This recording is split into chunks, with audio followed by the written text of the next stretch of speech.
Hello, today's March 7th, 2026. We're at the home of Vishņić's family. It's good to be back. I'm so excited about this interview because my friends Milan and Joyce have been in DC for many years, but what's so unique about them and their family is that their grandfathers and mothers came here in the late 19th century. Their parents were born here, they were born here, their kids were born here, and they carried our Orthodox tradition all the way to even grandkids now. So let's start the interview. Hi, Milan and Joyce. Hello. Hi, Dan. Hey, thank you for having me. Thank you. Milan, we'll start with you. Can you tell us about your grandparents coming to America and your parents being born, you being born, and take us through that part of the history? Okay. I am a very proud grandson of 4 Ellis Island immigrant grandparents. They came in the early 20th century, and they immigrated here from Lika, from the villages.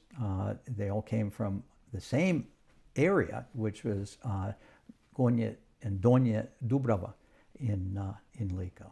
My grandparents' names were, my father's parents were Pavle Visnić and Milka Visnić.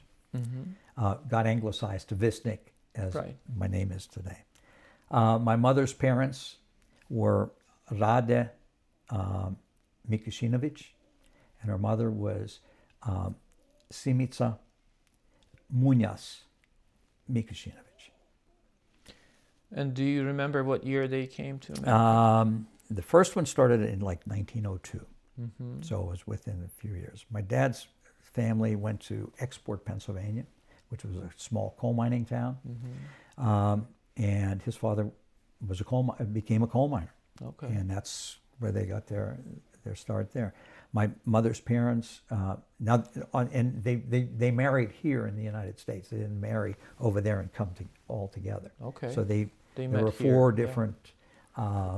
Trips across the ocean. Well, and not right. 4. Well, the 4 of them came across, but there were 4 different entries, I should say. Yes. Not as a married couple. Yes, Right, yes. but they met single. here. They met here, but from the same area, because that's how people were actually brought to these jobs.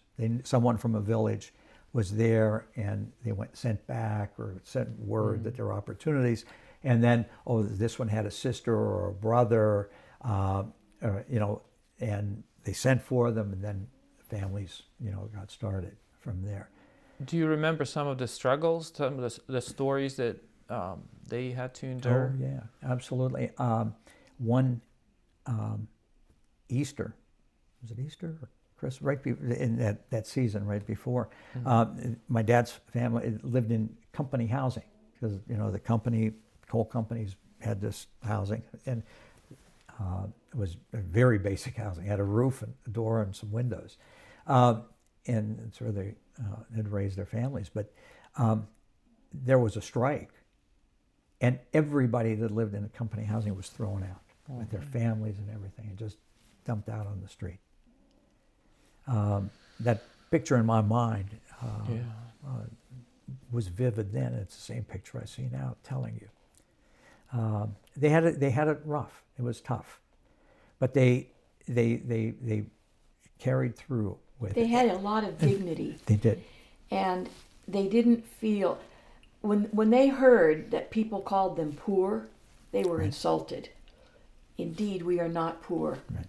We work. We may only have one shirt, but we're not poor. No. And so that is the attitude of dignity, hard work, and self-respect that carried through themselves and their families. And Right. we're wimps compared to them. Really. Right. Comfortable lives that we've lived. Oh, I agree with you. Do you? Let me ask you this: as far as their spiritual life, did they have organized churches there? Well, how did they? Was it a Serbian church? Did they go to Russian church? They started in Export. There was a Russian church, Mm-hmm. and they were going to that. But then down in the valley, where it was like 9 miles away, is where St. Nicholas Serbian Orthodox Church, Wilmerding, Pennsylvania, was becoming organized, and people they drew from there, and that's where they had gone. My parents were married in the church. I was baptized there, and I watched it grow along the way. And it's 120 years old now. Yes. Right. We went last summer for the 120th anniversary. What was the other part I was going to say? Oh, just before going to the church, the one thing that all our grandparents did, and their peers who came, they assimilated. They embraced their new country, even through those hard times that they had. I can remember my grandfather, there's a picture of him sitting at a school desk, going to night school to learn so that he could become a citizen. They all became citizens. And I remember as a very young driver, my grandfather could hardly walk, but I drove him to the polls so he could vote. And there wasn't an election around that they didn't participate in. Right. That's what I keep telling my children.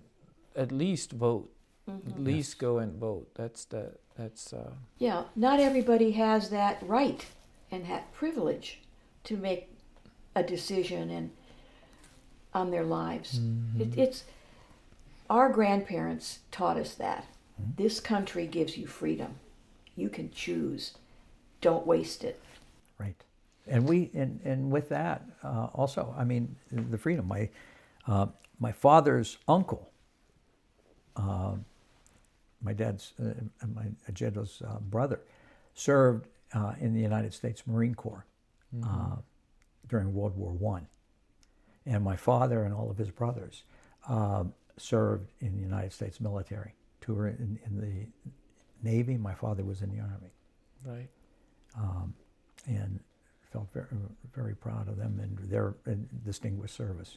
That's really amazing to me that first and second, especially second generations on, being born like my children, they are first Americans, and they have that sympathy and feel Serbian almost like a second. But what I love about your story is that you stayed with our Serbian faith, Orthodox Serbian church, like you said, Joyce, not other churches, and it's Right. and it stayed. It just keeps carrying, and I wish that it continues that way. We had a very forever. Church family is your family. Yeah. Now you're going to disagree with people in your church. You're not going to have a warm, fuzzy feeling about everybody in the pews, but it's your church family. And you don't have a warm, fuzzy feeling to your siblings sometimes. I mean, come on, we're human. But this is where you make your commitment. This is where you worship. This is where you help each other. This is where you learn. This is where you get corrected when you're wrong. So, Milan, you came here 56 years ago. Yes. What did you find at that time? Tell us. Just take us through that part of your life. Well, actually, I came to Washington when I was in 6th grade on vacation with my parents, and I just really fell in love with the area. The monuments, the historical buildings and everything. But there was something magic about the coming and goings of the traffic and all of the people. And I remember telling my mother, Mom, I want to live here someday. She said, that's right, honey. You go to school and you get a good job and you can move down. I said, okay. Well, that carried through. And I was graduating from college in 1970. Was interviewed in January. And job offer came. And I'm heading to Washington in June. So, and I knew some Serbian people here. We came, had some friends that lived here. So we had visited for a couple of some events that were going on. And so I knew some people when I came to town. I wasn't a total stranger. But I moved in on June 5th, 1970, Arlington, Virginia, and I went to church that very next Sunday, and got to see everybody. And the church was where at that time? At that time, the church in Washington was founded and formed in 1961. And so it was a small group and it kept building, and people, and of course with the transiency of the area, people came and went. But it was starting to grow. They didn't have any property. And so St. Luke Parish had a chapel at the National Cathedral in Washington, D.C. And so that's where we went. And that's where, we got started. And joined the choir. It was St. Luke Choir. Their name originally was the Ravnagora Choir. And we had a storeroom and set up church. After liturgy, take it down, and that was it. Choir rehearsal was at one of the choir members' homes during the week. And it just made do. Everybody, who has this equipment or whatever, we stored it. It was stored at different houses. But anyways, that was started with that. By the end of that year, went to the annual assembly, and became treasurer of the parish. Oh, interesting. And we had building funds and everything, because the idea was to buy property. Right. And so I was on the original building committee and fundraising committees. And Stop. There's one important thing you left out. What's that? He was an accounting major, and he got a job with the U.S. Treasury. So he was a numbers guy. A treasury job was perfect for him. And it has been for many decades, hasn't it? Yes. So you were actually treasurer for the diocese in the 70s or 71. No, I was treasurer for of the church of the St. parish, Luke. St. Luke. Okay. Yes, at that time. Okay. It was later that I became a treasurer of the diocese. Okay. And we'll get to that. Okay. So tell us. So I was through the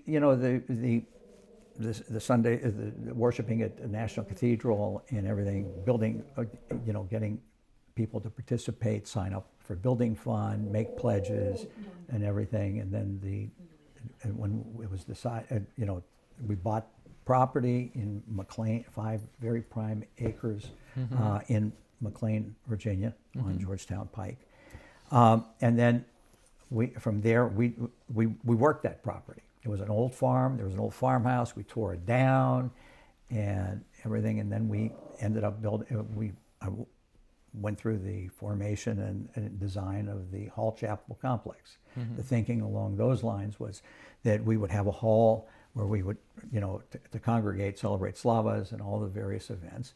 And we could also, and we had a wall up that was permanent that eventually would come down when we built the church. But the chapel was on the other side.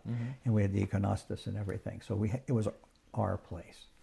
And so I got to, the experience. How many people at that time would be at any given Sunday, for example? We started to grow. I would say that we had 70, 80 people. Oh, at that least. many? Oh, Okay. yeah. Oh my God. Yeah, people at that particular time.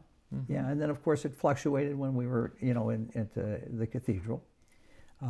Okay. But so how did we get to the point, or how did you get to the point to build the church there? Was that?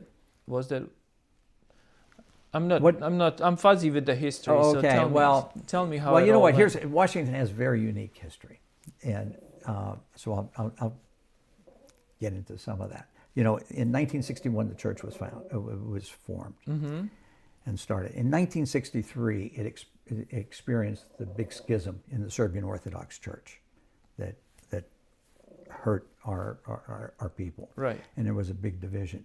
However, the people in Washington, at St. Luke, voted to stay together and to move forward building the church. That church, though, the group voted to stay not with the patriarchal church, but to be part of the new free diocese that was forming. They're referred to as the Rascals. But they stayed together as a community. And to me, personally, from a very young age to as I sit here now, I believe remaining together and united and keeping the family together is the most important thing.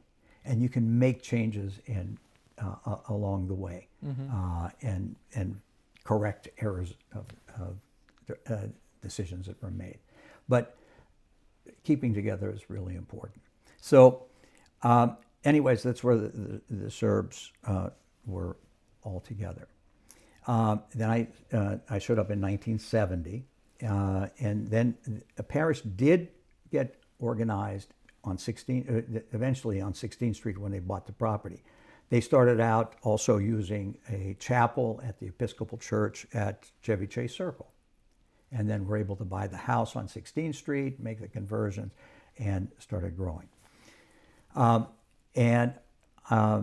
So we eventually moved there to 16th Street in 1989. What happened was you had two St. Luke's Serbian Orthodox churches, both claiming to be the originals, with documents and everything. And then you had that first split. And then there was some talk as time was going on of moving to OCA.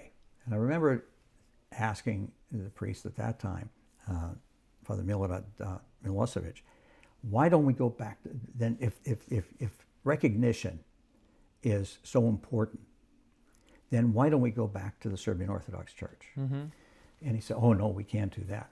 They're communists. And that was the big thing, and that was the big reason for the split that happened in '63. And people, and they didn't have this full understanding of the hierarchical church, how everything works, and it just ballooned out of control. But anyways, I had a hard time with that, but I felt it was good that we stay united and together. So there was a vote. I was president of the parish at the time, and I moved to Saudi Arabia for my job. I lived there for 2 years and came back. So I resigned the presidency and went and came back and joined the church that I was familiar with all of the people. Went to OCA. People were talking. They weren't real satisfied because being at that time with the OCA, they weren't with the Serbs because they weren't affiliated with all of the other parishes as they were in the past, nor were they Russian. Right. And so we were kind of an island out there. And they said, we really do miss our roots and our Serbian people and everything. So there was some talk, and there ended up being a split. So you were in Saudi Arabia when it happened, or when they went from the Free Diocese, to OCA. Okay. Yes. And that split, because the Free Diocese was not a hierarchical church, so that there was not much you can do. Right. We were at that time we're Congregationalists, so you were separate and free to move about, just like the Protestant churches. Okay. And that's how that was organized. Okay. Yeah, I heard some stories where it was one vote that decided. It was yes to go to OCA, which from what I heard in some historical documents, that the people that said communists are controlling the church turned out that they were right. They did have a lot of influence, but so it was a sad part that it happened, but it hurt our people. And the thing about it was, when you think about the synod and all of the bishops there, and the difficulty they had in navigating life to keep the church together, to try to pull the people, and also live under the oppression of communism. Right. And so that balance, because they could be wiped out at any time, was very, very difficult, and Right.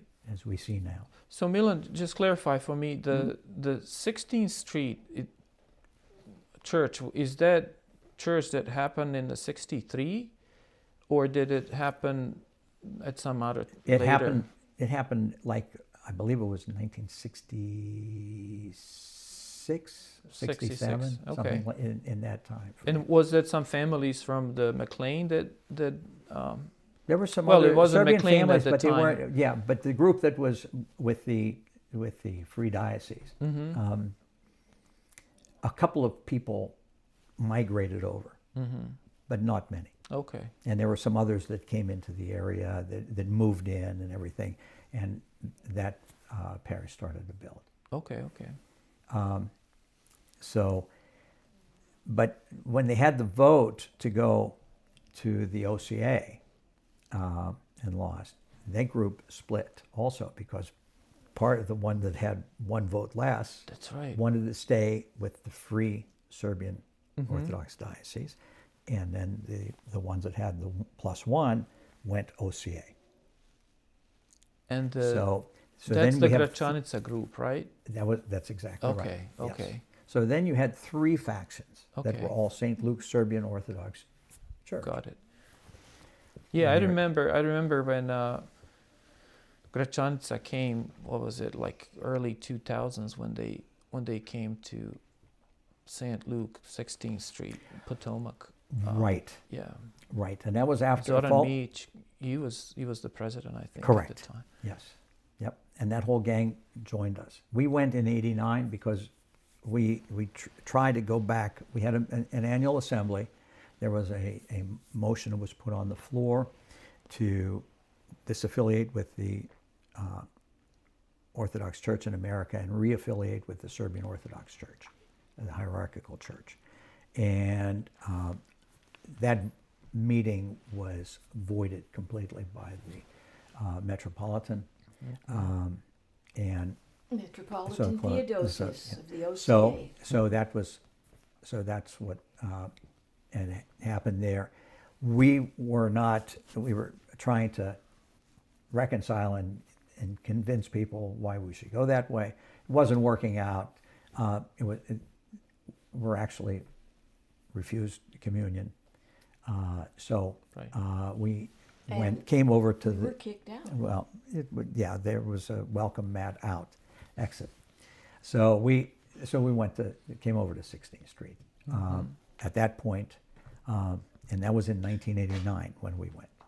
And we've been there ever since and kept, working and building with the church. And we had that one, was it 2008, when our group got a little bit of where the bishop had to put the trusteeship instead of the board. Yes. Do you? I want to ask you this because you've seen all these turbulences. Which one was in your opinion, which one was the hardest to overcome and absorb? Which one was the hardest for you to experience?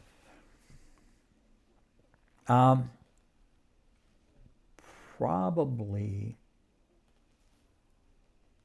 the one when the trusteeship was implemented, because it really fractured. We were growing, and things were going really well, and then some people insisted they wanted to do it their way.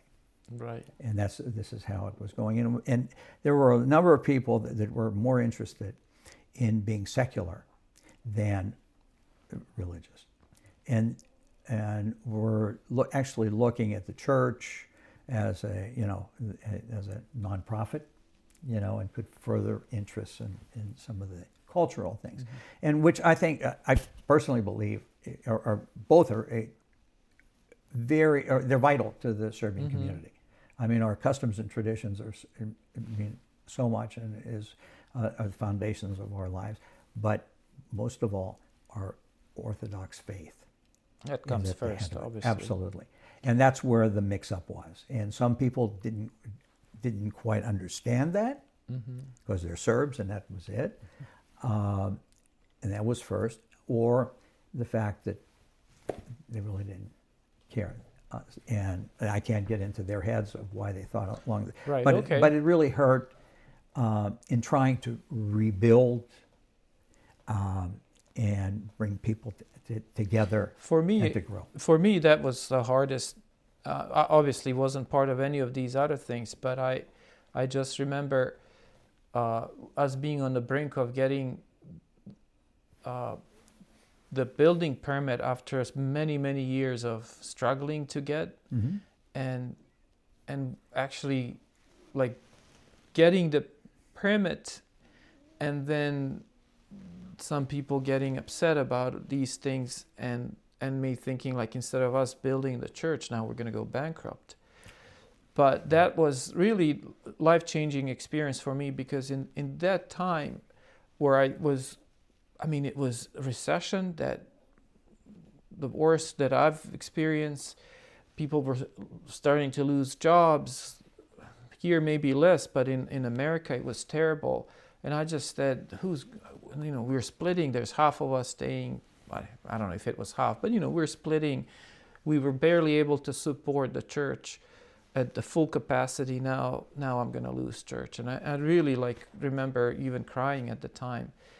But the reason why I'm saying this being the life-changing experience for me is to see that these situations where you just cannot put the numbers to it, nothing works. And then it actually happens.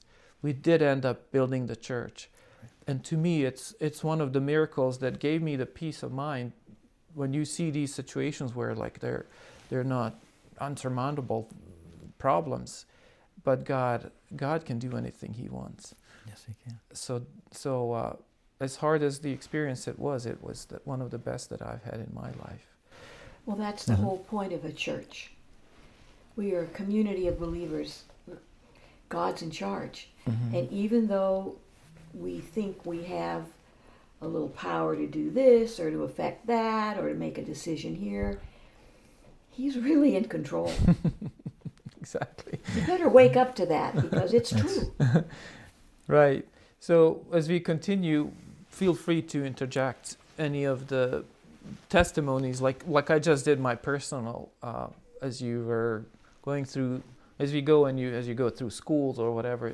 Feel free to interject anything where you felt God's working His magic in our lives. Yeah, I think He was working His magic throughout my experience Many times here, right? and certainly in my early life when I was growing up and everything else. He was there and helped guide me and our family and everything. So Milan, what year were you born? Where were you born? Tell us about. All right. I was born in May 8th, 1948 in Wilkinsburg, Pennsylvania at Columbia Hospital. to be specific. And my parents were Nikola Casey Visnick and Ann Anka Mikushinovic Visnick. I had pleasure to meet your mother. Yes. Beautiful lady. Okay. So were you the only child? Siblings? Tell us. I was the first. Mm-hmm. I had a sister. Her name was Mira. She was born 4 years later, in September of '52. I can remember, I wanted a baby sister in the worst way. I was telling neighbors that I was having a baby sister, and her name was Myra. And my mother didn't go to the hospital yet, and it was before, everything. You didn't know the sex of the child, Right. What it was. You couldn't. So, but anyways, she came through for me. My sister was born. She came home, and we grew up very close. What are some of the first memories you have? The family. We lived right next to my father's parents' house. So I was with my Baba and Jedo, Paul and Pavle, and Milka. She was Visnick, and as her maiden name was Visnick, and married name, so she was Visnick. my grandfather. So I grew up spending a lot of time with my grandfather from real early. I think like before 4. He adored and I remember you. it. He you did. were his favorite. I was, You and were. and he was. I mean, in the morning I would go running down to their house, you know, after I got up and be there. We did everything together. We worked in the garden with him, and he had me be in the lawnmower, you know, cutting grass or you name it. Whatever he was doing, I did with him. Oh. And we had it was just a real close bond. And you carried that bond, and I'm witness to it. When Natalie's kids come to church, the look that you get from them, you get love looks too, especially the little one. But when they come and hug you, Milan, I think you carry that bond of your grandfather all the way to them. Thanks. So that's special. And I feel it every day when I'm with them, when we're out doing little projects. They help me cut the grass like I help my grandfather. Oh. And the things that their interests were like mine were when I was little, and guiding through. So I really have been blessed to have that. We're unusual grandparents because our daughter Natalie and her husband Dimitri live right down the street, walking distance. So we see them every day. We frequently eat dinner together. Obviously, we see them in church. Sometimes we pick them up from school. We have a very close, old-fashioned relationship with our grandchildren, and none of our friends can say that because they don't live that close. Mm-hmm. And it's fun. I mean, being a grandparent is a bonus in life that I could never have predicted, have never understood how much joy it gives. It's the best. And, you know, thank God for technology, the cell phones. Our other daughter, Katie, and her family live in Pittsburgh area.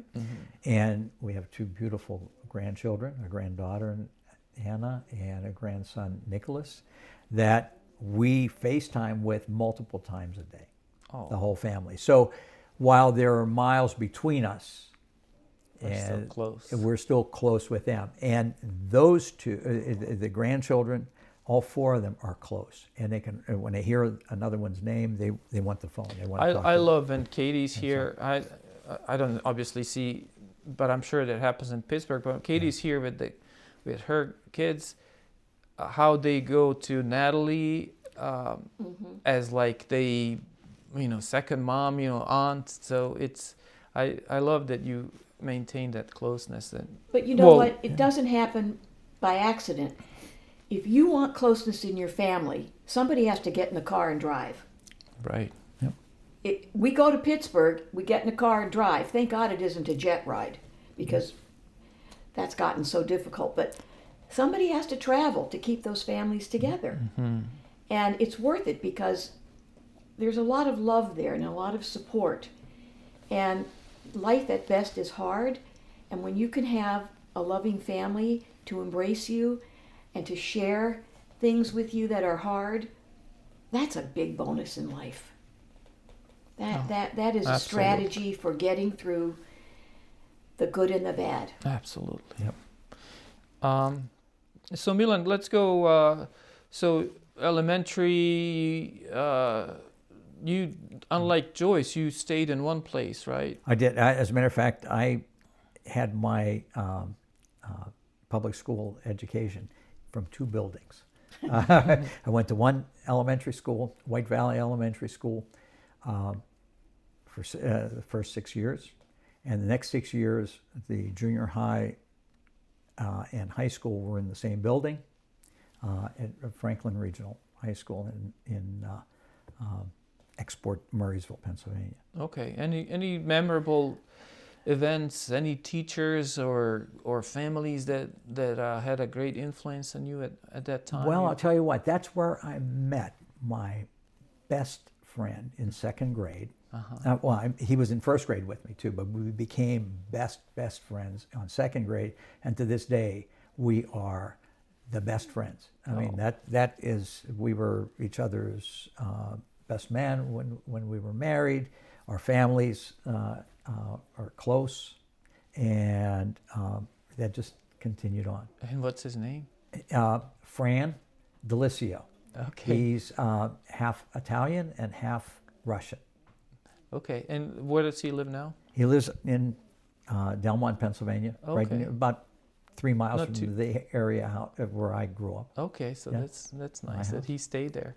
He Okay, did. and then as high school was coming, did you know what you were going to be as far as what college major you would have? No, I didn't. I knew it would probably be business. Mm-hmm. My freshman, and when I graduated from Franklin, I went my freshman year to Youngstown State University. At that time, I took transportation and traffic management as a major. Mm-hmm. And then I changed schools my sophomore year to St. Vincent College in Latrobe, Pennsylvania. And that's where I majored in accounting and finance. Okay. Why? What took you in that direction?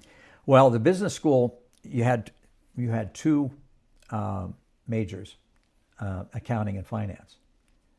Or I could have gone into economics or what have you. But in the business school, it was those two. It was a small private school. We had a total enrollment of 860 when I was there. So, the choices were more limited. So, and it kind of felt it was natural. And right out of college, you got a job with the government? I did. Yeah. I knew I wanted to come to Washington. The Treasury Department was interviewing on campus. I missed the deadline for signing up, but the dean's secretary squeezed me in. And I had my interview. They asked, when can you come down for on-the-spot interview?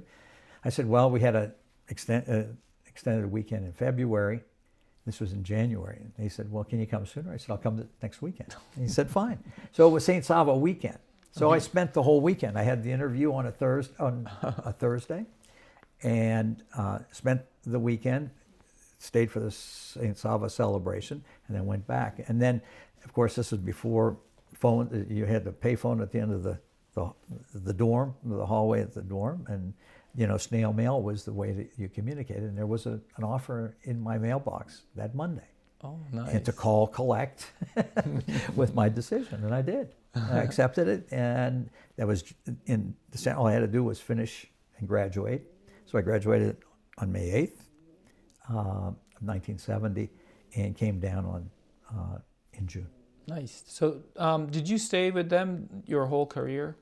With Treasury? Yes. I didn't. I started off, sometimes I regret it, but here I am, retired. But I 15 years. I was with Treasury till 1985. And that was really good. I was in an unusual area. I was in investment and loan area. I had a great opportunity to help manage the Social Security, unemployment, highway trust, the major government trust funds, and do the accounting for them and investing them. And I got to see, and it was part of the central accounting for the whole U.S. government, was the bureau that I was working for, Bureau of Accounts at that time. So I got to see a lot there. And I also did a lot of investing and money management with international accounts. And that's how I ended up, well, I'll take you through that. Anyways, so I grew up and they had an outstanding management internship program. It was an 18-month rotational program where you could spend time and seeing getting experience throughout all of the different responsibilities of the Bureau. I spent my whole time in the fiscal service side of it and got to see everything as it was coming in. So I had an unusual look. And I really enjoyed it. Then I got into international side of the house. I remember when the Henry Kissinger at the time was the Secretary of State, came back from Saudi Arabia. This is when the petrodollars were flowing in. The country was undeveloped, and they wanted American technology and ingenuity to help develop the infrastructure of the country, and those petrodollars were paying for that service. They wanted the U.S. government to coordinate the development. And so when you went down? Well, and then so I got a call because I was managing these military sales and different accounts. Was called and asked to come to over to the secretary's, assistant secretary, and then the secretary's office the next morning for a meeting. And this is when I learned that this was all happening. They designated the Secretary of Treasury and Finance Minister of Saudi Arabia to be the coordinators and put this together. So I had the unique opportunity to work on the financial, that's amazing. The flow of funds, and did the financial structure for the account. And then I ended up going over in 75. And it gets a little cloudy here, but it was right, and we were postponed because King Faisal had been assassinated at that time, so the trip was delayed. They had a new monarch coming in and everything. But what ended up happening is we built the U.S. government ended up coordinating and building the infrastructure for. Amazing. Yeah, I can only imagine how big of a project that was. It was a multi-billion-dollar, and it was a success. It didn't cost us anything other than there were 3 key positions in the Joint Commission that were paid for by the U.S. government, so that there would be no to maintain absolute independence from decision making, and that was the reason. Okay. But anyways, so it was a great. I had a great opportunity and career. Okay. Yeah. And was any of your work classified? I don't want to, put anything. That's you said what you can say, yes, basically. yeah. Okay. Okay. Yeah. Okay. But it was interesting. Even with, a lot of times you picked up the paper and saw headlines or little sub titles or of projects or an issue that you were working. You knew the behind the scenes thing, which was really interesting. I liked that. Okay. And then you said at some point you where'd you go from Department of Treasury? Well, and here's another unique. It was. Yes, please. That was unique. It was right when flex time was coming into being, and I was a manager of my organization. We were test piloting the flex time, and this is one where you had a range. You could start as early as 7 a.m. or as late as 9:30. You put your 8.5 hours in, and you left. And it was managing that, and you didn't have to have it fixed. It was total flexibility, at least the way I set up my program. And I had the unique opportunity to testify in front of the House Operations Committee up in Congress. And so, it was kind of on the front running on that one. And I was for it. I was pro. C-SPAN, huh? I was pro that. Yeah. So then, I had an opportunity to join a real estate firm. That was it had some good possibilities, but I decided I didn't like the real estate business for myself, at least at that particular time. And I went back into the government. At that time, I had some friends that had moved over to the Environmental Protection Agency, and had taken my resume over. I was given an interview and hired on and took the position at EPA. And that's where I ended up retiring from. You stayed there the rest. Okay. Yeah, I was in finance. I was in the CFO's office Got it. the whole time. He's not a That's the problem. scientist. Yeah, right. So it was a good experience. Joyce, switching back to you. Thank you for being patient. It's okay. Tell us about your family history when your grandparents came to America. Okay. I've told this story many times, and I love telling it. I'm proud to be the granddaughter of 4 Ellis Island immigrants who came to this country from the Austro-Hungarian Empire in the early 20th century. They came with passports that were burgundy in color, and the king was on the passport as having issued it. And they all 4 came separately. They didn't know each other. Each one came for a different reason. They came to a different location, and yet my maternal grandparents found each other and were married. My paternal grandparents did. My paternal grandparents are Jovan Bude Dragaš from Vишњić, which is a tiny farming village in Lika, which was part of the Austro-Hungarian Empire. He was not the oldest son of the oldest son with the rights of inheriting the farm. So when the recruiters came into his part of the world and talked about the steel industry in Chicago, Illinois, they need strong men to work. You can build a life, you can have prosperity, you can have money, you can raise a family. That appealed to him. So he and 2 of his brothers, who were also not the eldest sons of the eldest son to inherit the farm, came together. That's where he met my grandmother, who was a widow, Stana Vukmirović, and together they married and they raised a family, my father being among them.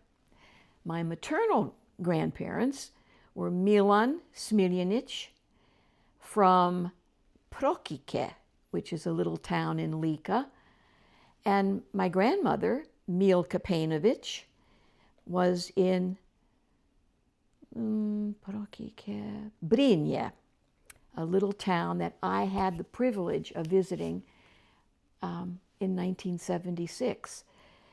Anyway, she came over as a 16-year-old because her uncle, Iso Pejnović, needed a helper because he and his wife and 3 children had boarders that worked in the ore mines of Minnesota.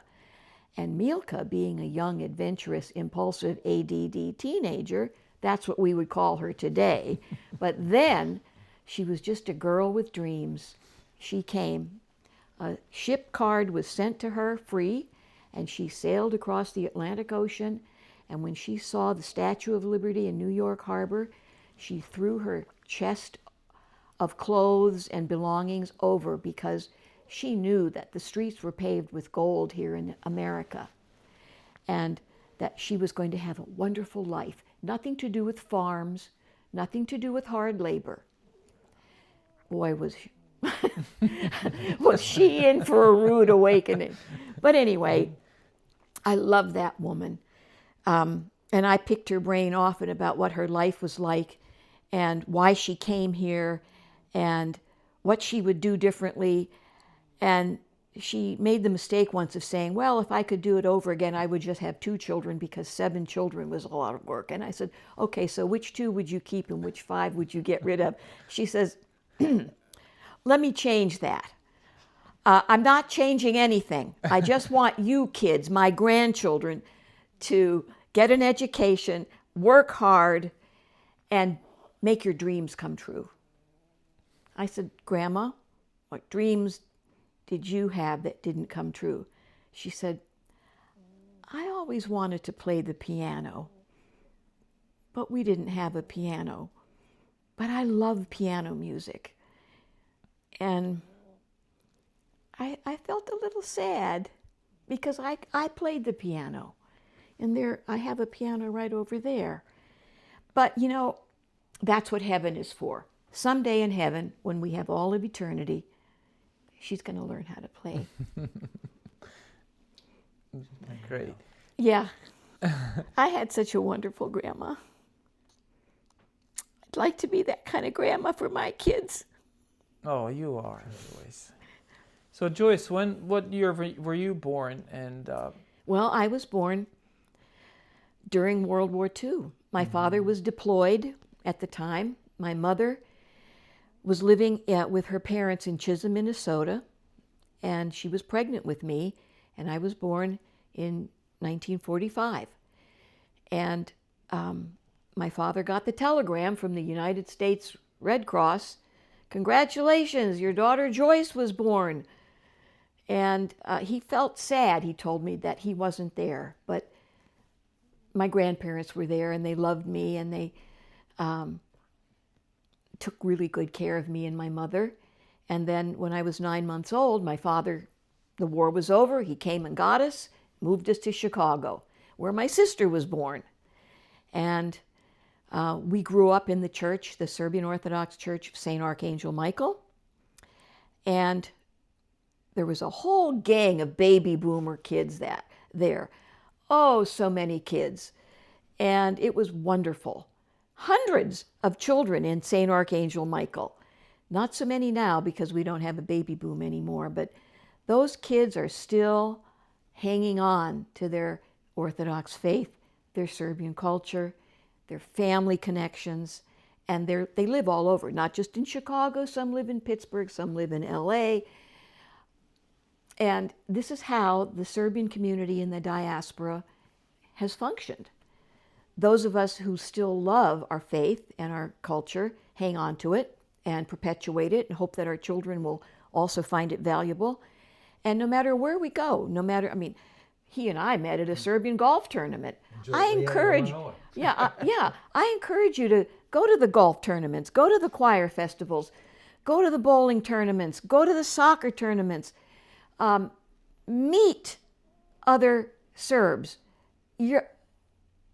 It's wonderful. You have some surprises in store for you. The American culture today is limited in this way. It's all about work, work, work, and succeed. But, when you're laying on your deathbed, you're not going to be thinking about your job. You're going to be thinking about the people you love, the God who's waiting for you, and what you've passed on of real meaning to your children. That's why we go to church, because that's where the spiritual fulfillment comes. Amen. Joyce, I might have not caught the names of your parents. My mother is Darinka Doris Smilanic Dragaš.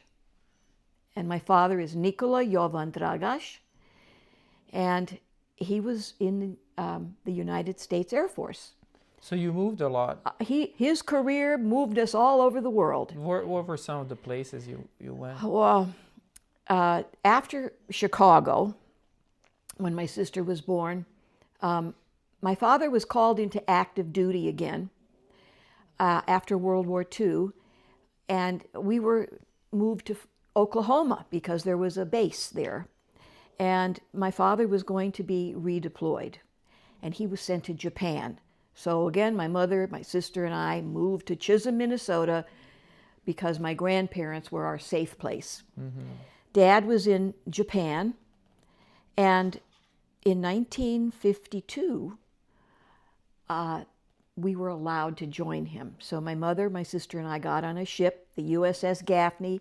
We sailed out of Seattle, Washington to Yokohama, Japan. First, second grade, you were at that time. I was in second grade. Yeah. A terrible thing happened on board that ship. There was a measles epidemic that broke out among the passengers. My sister and I both got the measles. And when the ship docked in Yokohama, that was an emergency because measles had not come to Japan. So the ship was not allowed to disembark. Mm-hmm. Decisions had to be made, medical decisions. People had to come on board and examine the passengers and the children.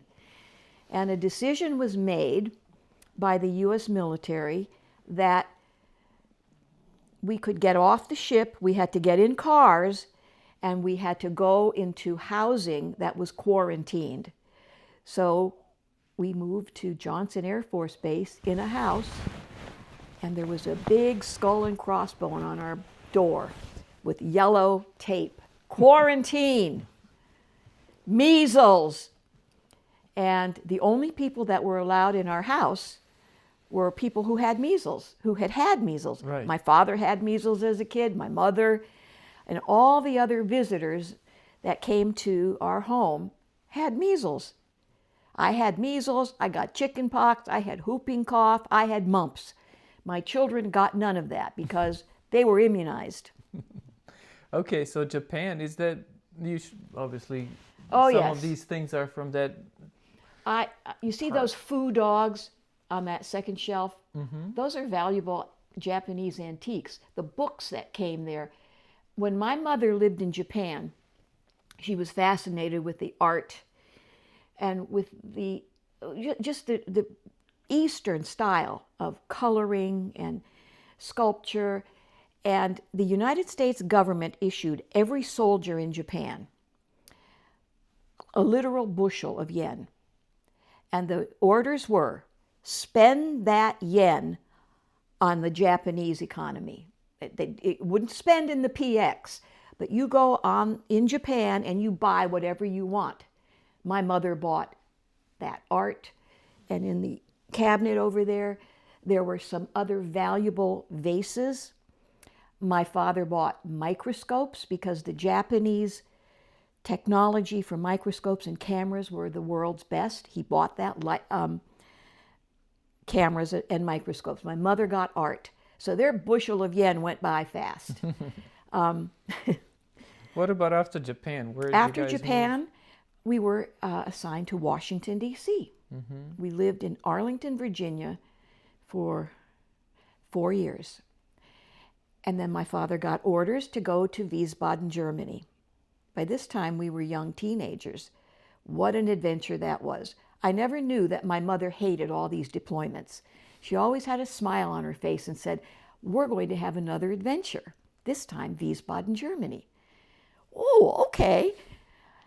I have been the new kid in school so many times that you might not believe this, but I'm naturally a shy person. But when you're the new kid in school and the teacher makes you stand up and say, I'd like you to meet Joyce Dragish. She's new. Please be nice to her. That is such a humiliating feeling. But my mother said, just go up there and smile. And somebody will come and talk to you. You wait and see. And she was right. But I didn't know that when I was feeling shy and embarrassed. But I remember every time I was in a classroom when a new kid came, I made a point to go up and welcome that student, because I remember that horrible feeling of loneliness and embarrassment. I didn't want somebody else to go through that. But you know, every other military kid that I know had that same life. We've all been the new kid in school.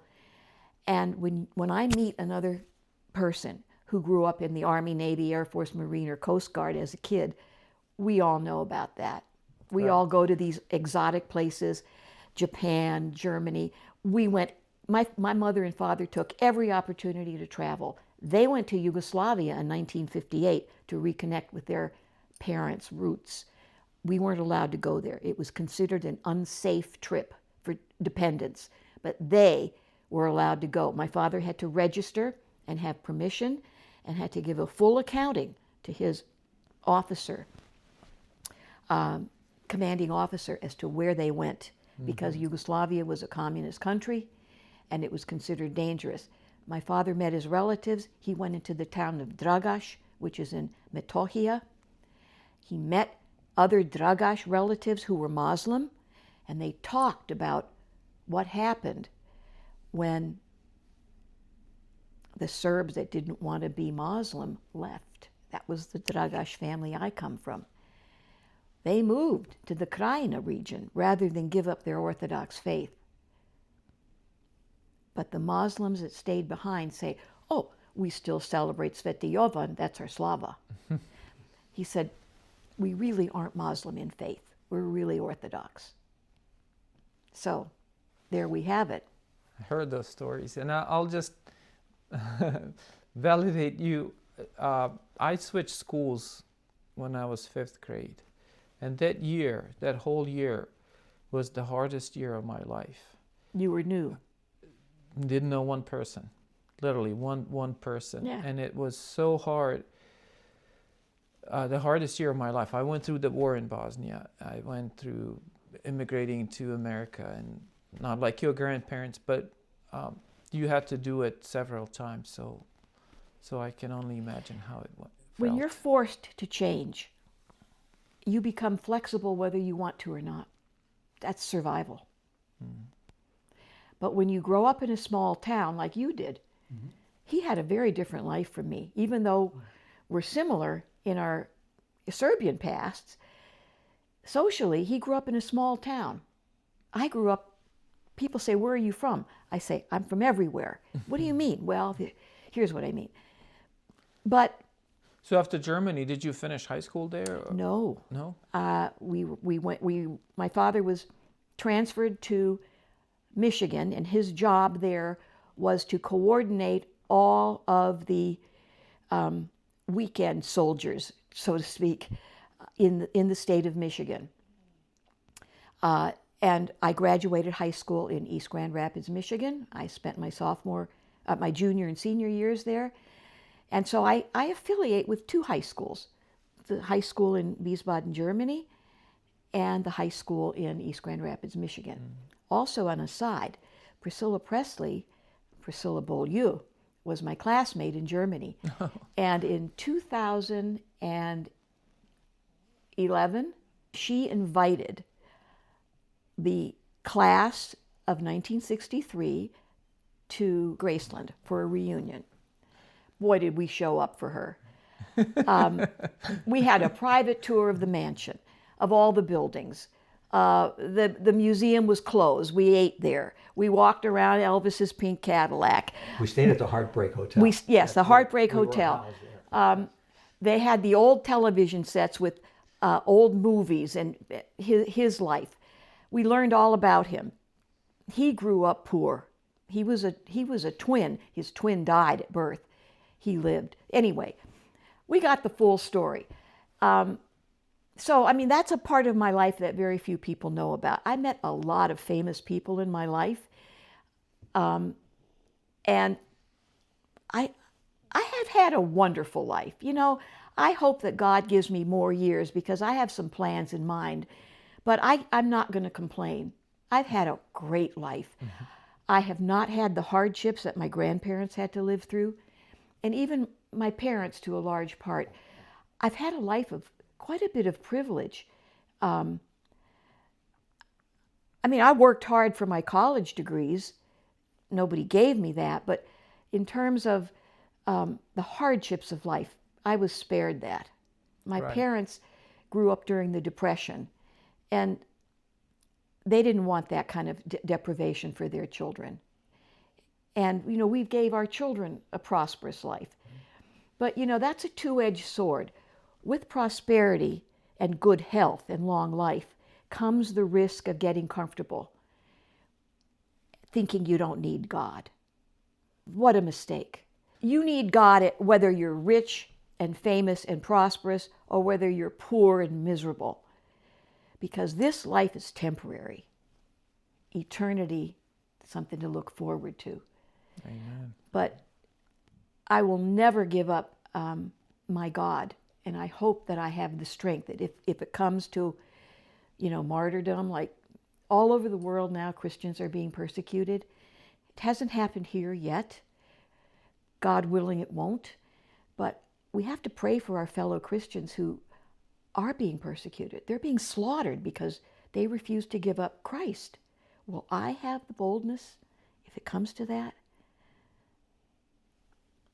I hope so, but I've lived a prosperous life. I've been spoiled. Maybe I won't. I don't know. Well, I'm betting on you.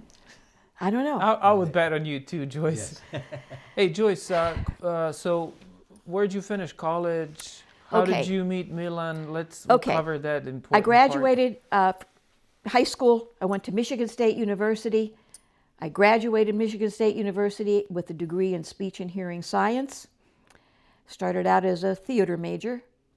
Saw the light, finger of God. And I went to graduate school immediately, Wayne State University in Detroit, got a master's degree in speech and hearing science. I met him at a Serbian golf tournament. What year?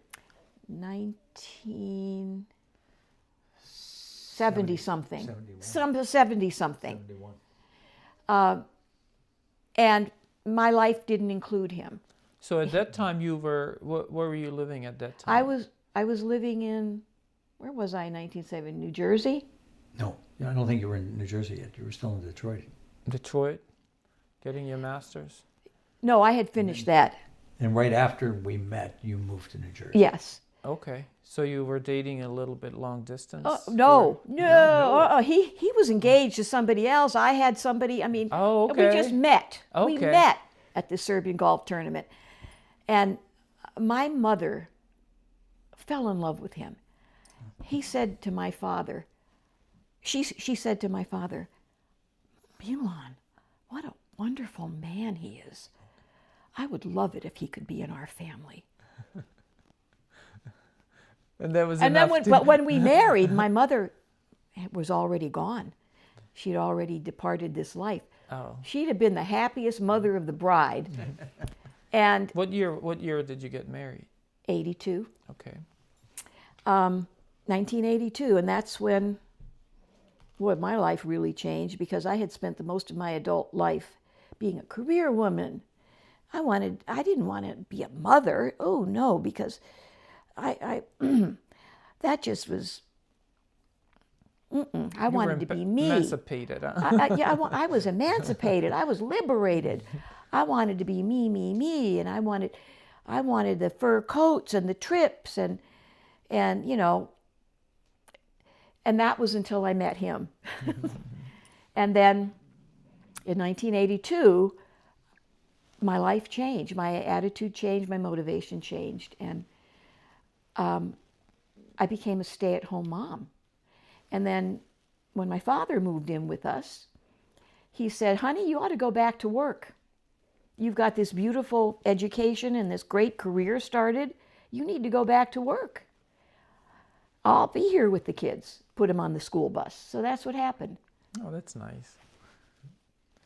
That's one my parents helped too. My kids. That's why your story is fascinating to me. It's how that mentality carried generations, where you're putting kids or picking them up from the school. Mm-hmm. They're obviously not in the real school. Right, They're preschool now. But yeah, it's fun. Yes. When my father lived here, he loved being a grandfather. He had 2 other grandchildren that were grown. We married late. Mm-hmm.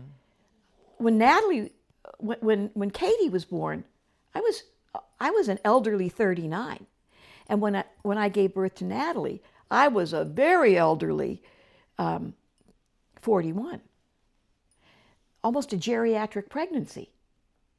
And my doctor says, don't be offended by these terms, because women defer childbirth now because they're getting careers and whatnot. But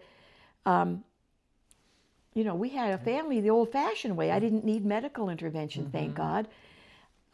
We had children, and I don't know what God has in store for our future, but He's given us a wonderful life.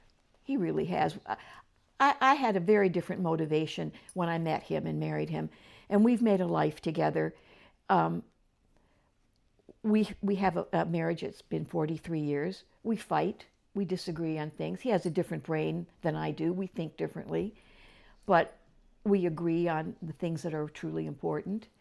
And here we are. Do you have any advice for younger couples how to get through? Well, when you look back at some of the... Oh, yeah. I'll tell you what, ladies. Please don't marry because somebody is sexy and romantic and has charm. Please look beyond that, because that could be a front. Look inside. What made me fall in love with him was his kindness. There was that, and that was not, even though he was handsome. I fell in love with his kindness because I had been the victim of somebody who betrayed me. and he was anything but kind to me. And this man, his kindness and his compassion and his affection just reached out and grabbed me. And ladies, if you're looking for Mr. Right, you got to read the soul. It's not on the outside. And gentlemen, if you're picking a future partner, remember, this is the mother of your future children. Choose wisely. You know, the sexy body and the, all that stuff, that's nice for a season. That kind of gets your attention. But it doesn't last. I mean, we look pretty good for our elderly age, but we're not nearly as cute as we used to be. I mean, isn't that true? Oh, you didn't change. Oh, you liar. Your hair changed a little bit, Milan, right? But what gets you through the years is not what's on the outside. It's what's on the inside. Joyce, you were very active. You've taught your whole life Sunday school. Oh, yeah. You use your teaching experience even now, where we have one parishioner who had a stroke. You're helping him get through the hardest part right now. Sometimes God makes these things happen, these adventures. He puts me in a certain situation at the right time. It's nothing but joy. It is no burden. It is joyful. I also want to show you something, but it's in another room. Maybe we can show that later. I'm writing a book for my grandchildren on Sunday school lessons, in case I'm not here when they need to have these lessons. And Father Vasilia said, oh, maybe we should publish that. I said, forget publishing. If I'm writing a book for my kids, I get to make all the decisions. I'm going to decide what it looks like, what's in it, how it's written. Whereas if I have to deal with a publisher and an editor, they're going to say, oh, we don't like this, and we think this, or no, we're going to get rid of that. I'm writing this for my 4 grandchildren. It's going to be my way. And that's how it is. And I'll share that with you because I have it started. Okay. And I have been collecting lessons for many, many years. And I am a firm believer that the children that we have in our church now are all geniuses. Serbs make smart kids. We should not talk down to them. There's no reason why preschool children can't learn that God loves them, that Jesus picks them up and puts them on his lap and has something to tell them. I love you, follow me. Why can't we tell that to our little ones? Here's how to follow me. Let's pray together. Let's put our fingers like this and draw a cross on our bodies. And we have these words to say. Preschool children can learn this. Preschool children can learn Otche Nash or Our Father or whatever language they speak in. My mother taught me Otche Nash when I was 2. Why can't we do this to our Sunday school children? So that's why I'm writing the book. Stay tuned. Excellent. Well, it's been my pleasure. I will give you a few more minutes if there's some other stories that I haven't asked you that you would like to put in this interview documentary. Man, I know, but yeah, feel free, Joyce. Don't be like. I see you've got like 5 going through your head. Well, right I'll tell now. you, that's the problem. I have so many stories. My beloved grandfather, Milan Vishњić, when he came to America, I'm trying to remember the name of his ship. Oh, My cousin Debbie did a family history, and she archived in a booklet, and she keeps promising to send this to me, and she hasn't done it yet. Of the voyages that our grandparents made, the Carpathia. My grandfather got on the Carpathia as a 17-year-old teenager in April of 1912, I believe. And he told me that the deck of the Carpathia started sounding these horrible loud alarms, moo, moo, moo, because the Titanic had just sunk, and the Titanic had sent out SOS signals. So my grandfather's boat, the Carpathia, came, and he pulled people out of the water, women and children. They were in lifeboats, and they were freezing, and they were hungry, and they were crying. And he said, we pulled them out on the decks.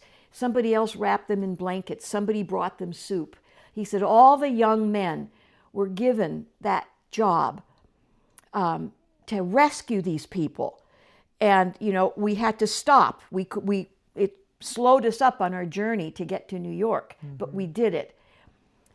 And he said, I'll never forget that, those people, the look on their face, how cold they were. And then later, when we heard the full story of what had happened, I was proud to have done that. That's amazing. And he was 16, you 17. said? 17. He was a at the teenager. time. Right. I mean, but 17 at that time was like 35. 12 today. I mean, we have a thing called adolescence today. My grandfather never heard that word. My grandmother never heard that word. Adolescence? What's that? It's nothing. You mean 17 back then was like 35? A grown up. Probably You were- 35 now, absolutely. right? You were expected to act like an adult. Right. And if you didn't, the belt came off and you got one on the back end. Or maybe a slap across the face or a wooden spoon. Yeah. That's There was that. loving discipline. Loving discipline. You didn't quite. You didn't imagine. You couldn't imagine the love at the time. Yeah, easy. Kept things going. You were such a perfect child. He only had one spanking in his whole life. One. That's how complacent he was. I had a few more. Great. But if I just a few other things that in going back, and the one thing I was going to say earlier, when I grew up in Sunday school, you know, the preschool, and went through the 12 years. I was an altar boy from age 7 and took our time. Our Sunday school, we had over 200 children in church every Sunday. Oh my Because God. they used to announce the attendance. No, but that was baby boom time. No, There it was was. No, there that was a was- baby boom Right. in the population of the Yes. United States at that time. And And the churches reflected that. They sure did. And Yeah. ours did. I can remember I was going to church on Sunday. My dad had we had a 56 Pontiac. I remember when he got it. In the front seat, my dad drove. My Jetta was to the right, and I was in the middle. In the back seat was my mother, my Aunt Katie, my sister Myra, and my 2 cousins, Dean and David. And we all went to church. All And dressed up. All dressed up, you know, suits, ties, curls. My sister had to have her hair done and all that, and then came back. So I mean, and that was every Sunday, and then holiday time and everything. But we never missed, and it was. What was it, Milan? Was it at that time as like what we have now? Almost like a whole day. You could stay until 3, 4, 5. Is that how it was back then? Ours didn't go on that long. I mean, some people would linger, and of course, a lot of people lived near the church. Walking And distance. Walking Distance. We had to drive. So they had always had coffee hour and had some kind of a light lunch or certainly sweets that went along with it, but there was always something. And we, you know, so I got to see the original church that we had, right, that they In bought. Wilberding. They bought a Protestant church and converted it. Then they built a hall with 2 floors, and eventually outgrew that church, built the new church on the 2nd floor of the auditorium, and had that made into a church and altar. And then that property was eventually sold, and they bought property and built the church that they now worship in Monroeville, Pennsylvania, St. Nicholas. So I got to see that transition along the way and to participate. And also during that time of growth, I went to Shadeland, our diocesan camp. and property, and started there when I was it 56? I think it was 1956, 8 years old, and went every summer. And my parents volunteered. My mother would stay during the week for the week with my Cooking. mother and sister, helping to cook and clean. And my father would come on the weekends and make repairs, and went through that. So as many years as a camper, I became a counselor. Tell them who your famous camper was. My one camper was His Grace Bishop Irenee. And we had a farm there, and I loved the tractors, so they'd let me go out and bale hay and plant corn, whatever the season was. But I was out there harvesting on a tractor with the late Metropolitan Irenee, also Kovacevic. So I grew up. He was the administrator of at Shadeland, and they had a nursing home there for retired bachelors.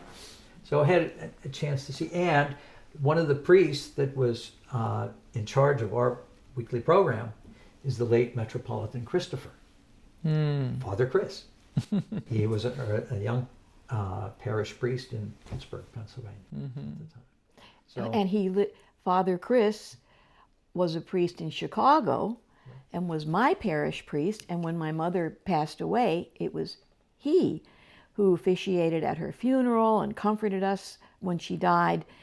And he was a guest in our home years later when we lived here in Washington. And so our relationship with that priest lasted a long, long time. That's nice. And again, when you stay in one church, in a parish, for decades, you build what I like to think of as eternal relationships. and then also, going back to Shadeland, our girls went there as campers at a young age and grew up there. They were counselors for a season. And they look forward to sending their kids there. They still go up for the various celebrations and annual Slava celebration. So that means an awful lot. And that area is deep. Yeah, Shadeland is a special place for. And you know that. Yeah, my kids went there, and they were so sad that they didn't have their parents. There's that board where kids find their parents as the campers. So maybe their kids will find their parents' names on the board. We'll see. Stay tuned. Yes. And now, we talk about bringing the family remaining in the church and everything. Our grandson Nicholas, up in Katie's, little boy, is turned 4 in December. Last Sunday, he was an altar boy. Oh. His first experience. Oh. He can hardly wait for this Sunday. Because he wants to be an altar boy again. Yes. Love so the kids are, they know their church. They love to come to church, and they're learning each time. They are learning, and our Nicholas and George Milan are 4-year-olds. But I have read the book to them on the book of Jonah and the whale, and they're fascinated. But you have to read it more than once. And then I gave them a picture to color with Jonah and the whale.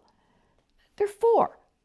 They're learning about this. They understand certain things. This is when the foundation is laid. I'm not letting these years go by wasted. And Amen. yes. And I'm very grateful for the baby boom that we're having in our St. Luke parish now. Last few years, the kids are growing. A lot of our kids, Young families. moved on, but the young families that we have that are coming, we have a lot of kids. So I think the future looks bright for us. And they're and the kids are lining up. They're taking communion every week or every time they're there, and it's just a good, healthy, wholesome community that's growing, and we hope to get it going. Because when I first got here, I always said someday I'm gonna get married. I want to have a family, and I hope, and I wanted to have a parish where I could raise my kids in a community that I was raised in. And I think that's coming. We have that here now for our grandchildren. Unfortunately, we had some rocky times, up and down, or not, facilities and whatnot. So we didn't have. We did the best we possibly could, but we used to go to Pennsylvania A lot. and they got a lot of church, Sunday school, and experiences there also.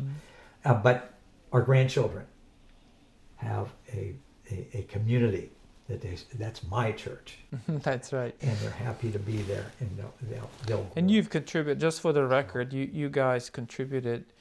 You've been a president and vice president since 2011, and Joyce has been president of the board and treasurer, and Natalie was the president of the Colo board. That's what I meant for you, Joyce. And you taught Sunday school. Natalie taught Sunday school and until she got her family, and obviously. So you've really given so much to us, and I always there financially, obviously. So I just want you to know that as a community, we're so thankful to have you. Appreciate everything you've done. Thank you. And we appreciate everything. Our family. Yes, our family. We love being part of the community. That's important. Excellent. Great. Well, thank you so much for having me. Thank you for Maybe coming. we'll do another interview because we obviously left out so many things.